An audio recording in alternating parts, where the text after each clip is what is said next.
What's the worst thing you have ever done? As a kid, I got bullied a lot. I was depressed and wanted to take my life at age 13. So I kind of hoped he'd end me. We'll call him Kyle. Kyle was probably mentally unbalanced. He was a skinny kid who wore half sleeves, had pinhole pupils, and messed up hair. Wiry dude, too. We had a big ox-like guy who didn't mind hurting kids, but wasn't self-motivated, so he usually did so at the bequest of others. Kyle got Ox to wail on me a few times, or he held me down while Kyle or one of Kyle's toadies wailed on me. I got hurt a few times, and as I was neglected at home, nobody gave a crap. I just learned to heal, avoid them, or hide until they went home. One day it occurred to me that Kyle never got me alone. I pointed this out to him. He told me he'd end me. I said he didn't have the brains or strength to do it alone. Ox would do it or whatever, because he was weak. Kyle got this look in his eye that let me know I hit my mark. For the next few encounters, I'd say, I see you with Ox. Does Ox know you won't fight me alone? Kyle acted like he didn't care at first, but I could tell it got to him. Kept telling me to shut up, and you're done if I ever get you alone. Even Ox started to lose his spirit, only half hurting me with this confused look on his face. You always do what Kyle asks you to do? You ever thought about hurting him? Ox didn't have answers for that, but it gave him pause. Soon, Ox stopped hanging around Kyle, and every time I saw Kyle,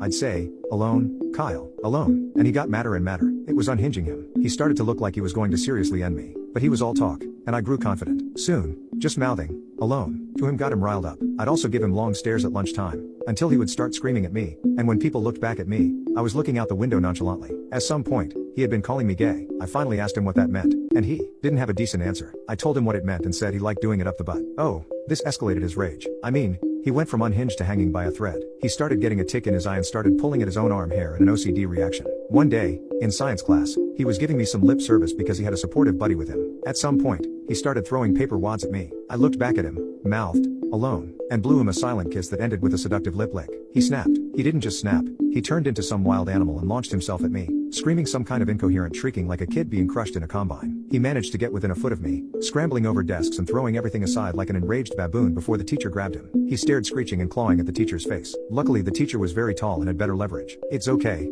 Kyle, it's okay. Let's just go outside in the hallway so you can calm down, the teacher said, and had to carry Kyle's skinny self away like a giant flapping fish. The door closed. We heard more screaming, banging against lockers, and the teacher calling for help. We heard more voices. Some of them were saying, "Oh my God, oh my God." A teacher came in, pale, and told us all to stay in our seats. She closed the door and witnessed the spectacle from the skinny door window. Once in a while, more incoherent shrieking. Minutes later, 2 cop cars and an ambulance drove up. All us kids looked out the window and saw some people cart Kyle away strapped down tightly to a gurney. He was now crying and wailing, like the tail end of a complete nervous breakdown. He was screaming, "I'm gonna end you, I swear. You better watch what is coming to you, watch your back you dimwit," but seemed to be shouting at no one in particular. He had screamed so much, he had become hoarse by this point, and it was really alarming. No one ever brought it up to me because everyone remembered Kyle attacked a teacher. I never got asked about it as I was pretty anonymous at the time, and anyone who didn't know the backstory would have thought I was no more a victim than the other kids tossed aside as Kyle made his way towards me. Never saw Kyle again. Rumor was he was taken to a mental hospital and stayed there for quite some time.